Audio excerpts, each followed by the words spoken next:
Liverpool. You have a vampire. You have always had a vampire. I have travelled the world a number of times, but I always seem to return to Liverpool. I have been here in one form or another for a very long time. Why I say this? Is because I have no concept of what time is. I know what it is for mortals, as I have been mortal once. But for me now, it is an all-encompassing aspect of a journey on which I am living, but dead. I do not remember clearly what life was before I came to be a vampire. I know I was young and innocent, learning the workings of the world. I recall I was in great pain, and the suffering was getting worse as each year passed. There was no sign of things ever getting better. This much I can remember clearly. But there are parts of my story that are vague, fleeting like memories or a Monet painting, similar to the brothers Lumiere, who had created a new invention of moving image, which later became known as film. As a vampire, all is clear, and each day a crystal apparition in an etching-coloured black on a scribe board. I have travelled the world and seen many a wonder, so many that mortals will rarely see. I have memory of when Mary, Queen of Scots, is placed on trial for treason at Fotheringay Castle for complicity in the Babington plot, and she is sentenced to death. How they hounded her and the family afterwards. This is how power was gained and still is from where I can see. I was audience at a number of performances the writer Thomas Middleton had committed to print. He was to become the Jacobean playwright and poet of his time. He was a funny man, educated and a rebel in his own way. I remember as a child the coronation of Elizabeth I. This was my childhood when days seemed to drift away into summer. I once met a man named Reginald Scott, who was Member of Parliament, the author of the Discoveries of Witchcraft. It was written against the belief in witches, to show that witchcraft did not exist. The book is often deemed the first textbook on conjuring. In my time of being, I was witness to the first air balloons taking flight, 1783, when they lifted majestically from the ground and took to the sky. I was present when Charlotte Sophia was Queen of Great Britain and Ireland, the wife of King George III during the union of the two kingdoms in 1801, after which she was Queen of all the United Kingdom. I was here when the first cameras were invented in 1816, where men and women travelled to the farthest reaches of the earth by ship, trying to reach the end of the world, when explorers got lost in the African jungles of that great continent, when monarchs ruled with immense force and yielded such power across their colonies and forts. I was here, and always have been here. Although I have travelled the world more than once, I have seen the city as a hamlet, when it was a small town, and all about its scattered villages and keeps. I have seen it grow and grow into a metropolis of amazing sophistication. 1,000 wooden houses lined the grass hills of Liverpool landmass once. Then came the build and influence of bricks and concrete, which changed everything. I lived here in a time when the docks were just rough moorings for ships to anchor, for those who were brave enough and prepared to take their chances and come ashore. When once there was just a few ships that would pass or stay at the harbour, but not for long, as the pirates here preceded their reputations. They were vicious and unforgiving, known for the trouble they would cause passing clippers or liners of any wealth. I witnessed the train revolution and seen how people feared the move of technology, when the first automobiles raced with horses down the main drag of Pall Mall. When the city was divided between the rich and poor to such extremes, the poverty was palpable. I have been here then and now, in the history of the city and the present, where we are now. My present is here, and my kind move through and about you in ways and places you wouldn't imagine. Let me start at the beginning. I came to my being on a cold day in the month of January, the year of our Lord 1580, the same year that Mary Queen of Scots is placed on trial for treason. Then is when I was brought into this mortal coil, where my family raised me, and my life was a time space between life and the inevitable mortal death that would embrace me one day. But later, that work was to be undone. I witnessed the Act of Union that was passed merging the Scottish and the English parliaments, thus establishing the kingdoms of Great Britain. This was a time of great shifts across the country and the counties of England. Liverpool was a haven for many different people of conflicting beliefs and religions. Most of the time they lived shoulder to shoulder in the poverty the city was fighting against. In my first incarnation on this mortal plane, I was but a farmhand who worked hard, and hard work it was. I toiled the fields and harvested the lands. We all lived off the land in these simple days. But in my second incarnation, in my vampire form, things had changed. I was seen as a merchant, and presented myself as such, with all the trappings of what gentlemen had. I had gained an understanding about money, and how it could allow one the ability for ultimate privacy and complete anonymity from the social classes. To be elite was to be exclusive, and to have these features to my life in the society of the city, it could be attained with money. Money was the one thing that people respected and granted manners and a cordial way of life. I was made a vampire on my 25th birthday, during a festival of the harvest where the fields had been harvested and the exchange of monies had allowed for a rest from the hard farm work the year had demanded. People would come from other areas of the spreading lands and gather, creating a city within a city. There would be music and morris dancing. The maypole would be erected and children would ride the donkeys of the traveller people. These celebrations would last a week. People would meet each other who were from different places and would wed under the oak trees of Everton, which looked out over the city down on 10,000 lamps, burning oil and wicks. I was one of 5 children. I was the youngest, but still had a good position of work at the farm. The night I had wandered off the field further than I normally would, had I been with someone, but this night I was alone, easing my pain and loss the only way I knew how, with alcohol, and much of it. I walked towards the River Mersey. I could see it from the hills of Everton. The city was happy in the throes of celebrations. Passing others on the walk was pleasant and made for a happy feeling all around. I reached down to the dock area. The weather was calm, and all had come to rest about the shipping port. The hour was 12:35. Along the walkway at each side of the path, horses grunted, tied up to beams of wood. A number of clippers lay in the river, rested and still. Not many were in dock this night. It was quiet for the night at this place. There were usually dogs barking and noises coming from passing sailors, but on this night there was very little noise, and the wind had dropped to a still. I had been a drunkard and a cad. My family had remarked on me. Things had gotten so bad I no longer wanted to carry on with the life I had been given. I had took to the drink and the pleasures of the mortal plane. I felt no feelings. The year previous the plague had come through our gathering. It had taken so many lives that the people prayed daily, hoping this horrific apparition would leave this place and all who had lived here.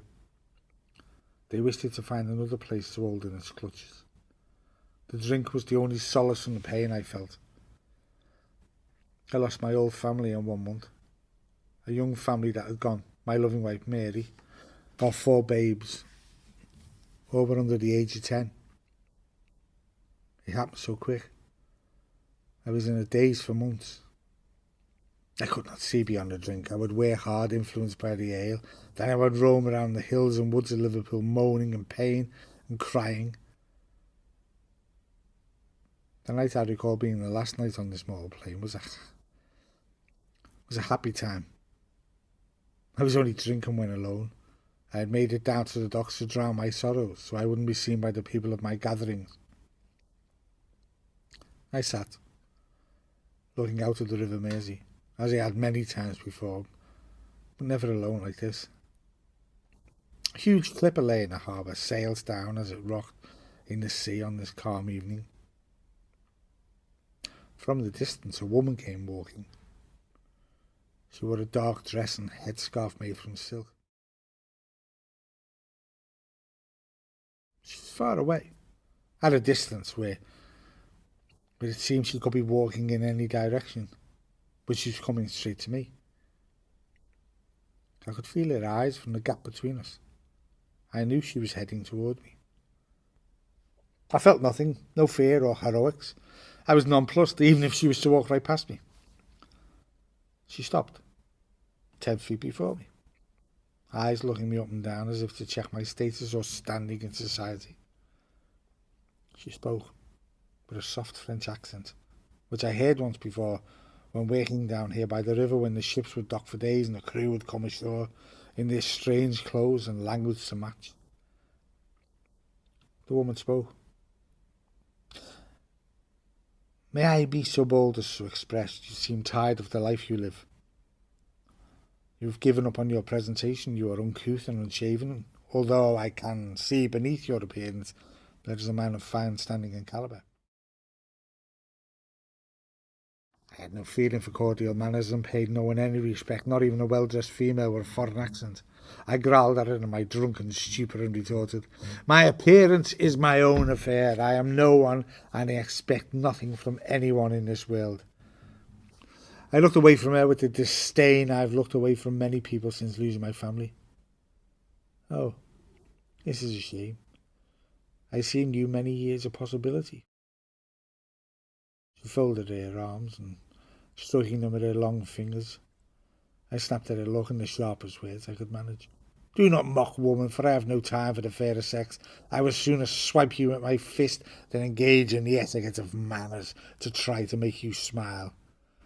I looked at her.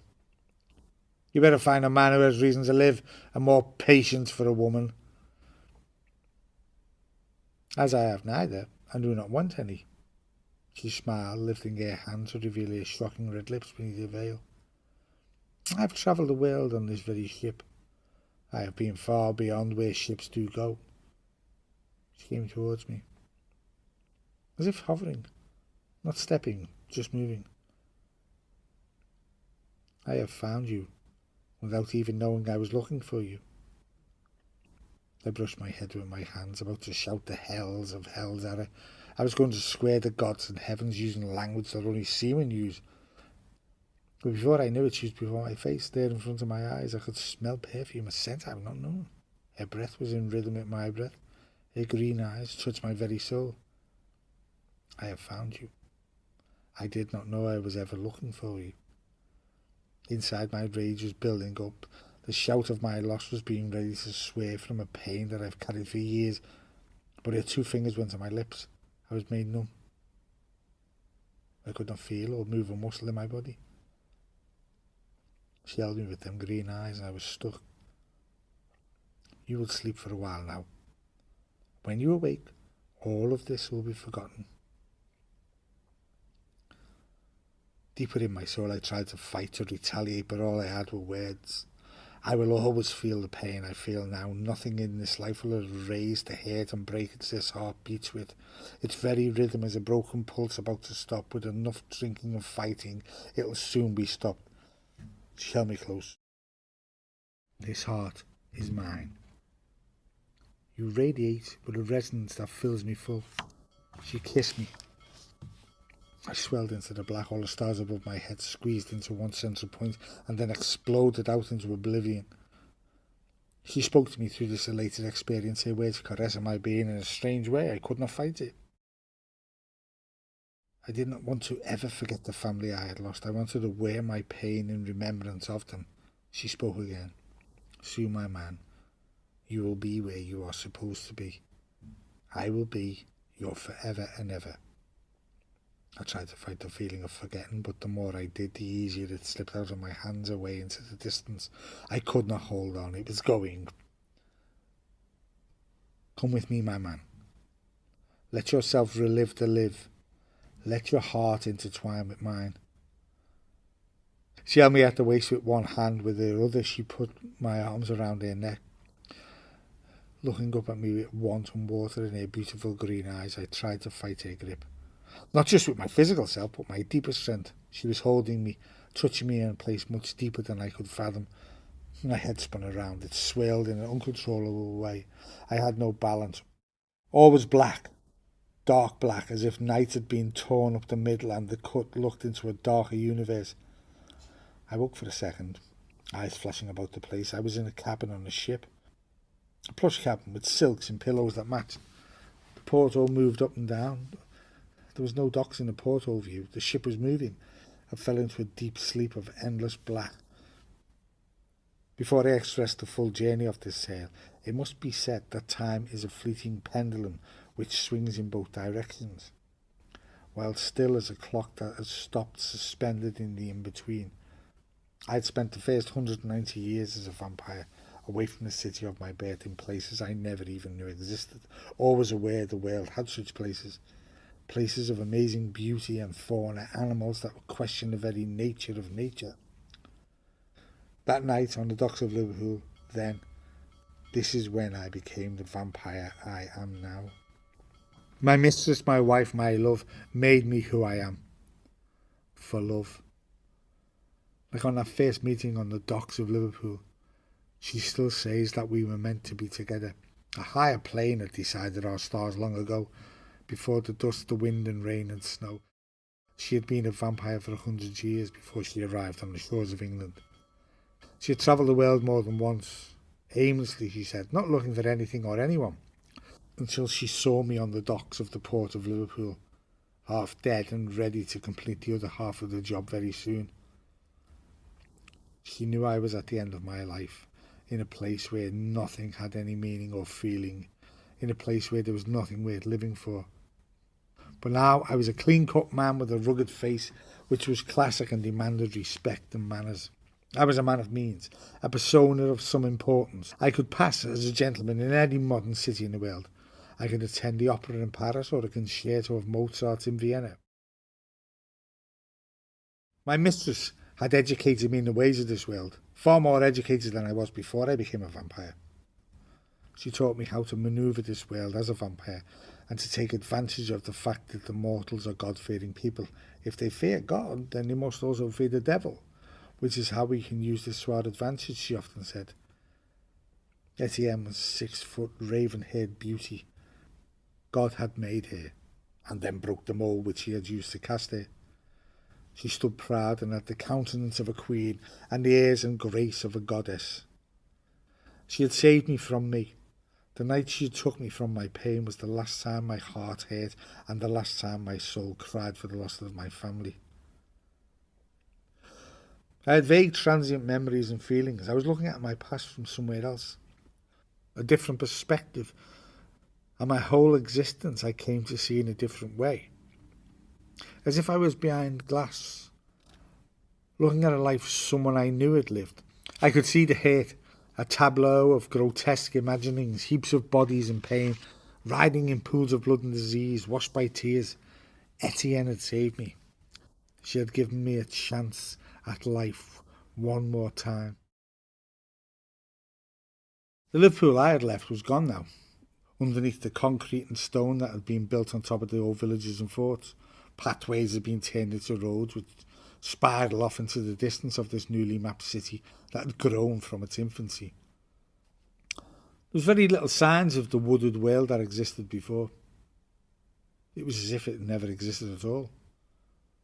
The places had kept their names, the locations had kept their geography, but knowing this place like I knew it before, it was unrecognisable. Tall buildings towered as concrete structures climbed up into the sky. The merchants had used their ill-gotten wealth and riches buying and selling slaves, which they now spent on building mini-castles, like mausoleums in their hundreds all about the city. Gaslit and busy with the rush of horses, the place buzzed and never seemed to sleep. The keep where my family had lived was gone. No signs of the mixed, vibrant community that once lived there could be found. All had been washed up and enmeshed in the rise of a new generation, a new world of light and electricity. Just as Europe had its renaissance of art and opera with its celebration of painting and light and fashion, Liverpool had hers too. It had been a port of much talk around the world. I would hear merchants in France or Portugal and Spain mention their name, down to the southern tips of Africa where the Dutch had colonised. across West Africa, where they would refer to it as one of the points of the triangle, which was a journey a new plague travelled. The plague of enslaving people in bondage and servitude, where people were made wealthy by the slaves they kidnapped and sold, who would be shipped off to the Americas in their millions. It was a dirty business that made many wealthy merchants, a business for the idle and the cruel. God would have no place for these people when their days are done. You may live with the wealth this world gives you, but when it's time to meet the Maker, be sure you have lived a pious life, and you have treated all God's creatures the way you want to be treated. For us, Etienne and myself, and the others who roam the world as vampires, it was not a care that we thought, as we be the most wicked of creatures God has to consider. We know God exists, so if there is a God, then the devil does have his place on this mortal plane. If one thinks that the devil doesn't exist, then you better stop believing God also. You cannot have one without the other. This is the balance of the universe, and so it shall always be. Whilst I had been away from Liverpool, it was growing and grow it did. A small city building itself up to be a port or a rest to all people who travel, to be a place that people may want to visit for holidays or to stay a while. On our travels through the oceans, the Baltics, in the Black Sea, at the Caucasus, they knew the name of Liverpool as a shipping port, a city of hope to all who visit, and a place of refuge to those who need it.